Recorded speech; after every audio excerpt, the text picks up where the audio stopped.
Story 2. A Super Duper Frog Called Mog.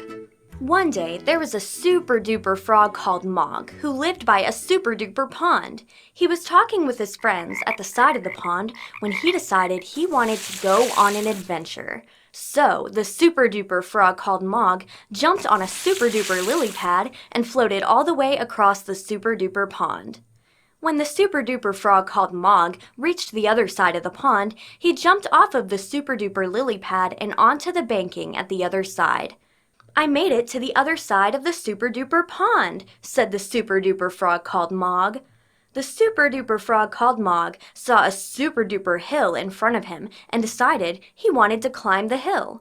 After looking at the super duper hill, the super duper frog called Mog decided he would probably need some water for the journey, as it did look like a very big hill. The super duper frog called Mog hopped back down to the edge of the water and filled a nearby bucket full of water. He went back over to the hill and started hopping up the super duper hill. He could see that it was a long way to the top of the hill, but wasn't scared. The super duper frog called Mog was halfway up the hill now, and he could already feel the journey seemed much easier. "If I keep going this fast, I will be at the top of the super duper hill before lunch, and I can have a big bucket of water to drink." The super duper frog called Mog kept hopping up the super duper hill.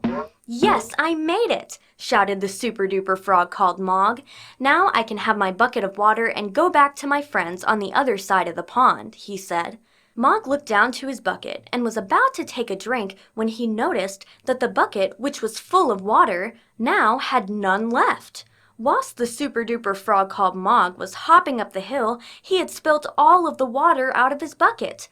"That is why my journey to the top of this hill was so easy. I didn't have a full bucket of water to carry with me." The super duper frog called Mog hopped back down to the bottom of the super duper hill and took a drink from the pond when he got there. "As much as I enjoyed my super duper journey to the top of the super duper hill, I do wish my friends had been there with me," said the super duper frog called Mog. The super duper frog called Mog jumped back on the super duper lily pad and floated back across the super duper pond to his friends on the other side. "I had a super duper journey to the top of the super duper hill, but I much prefer adventures with my friends," said Mog as he sat down for lunch with his friends. The end.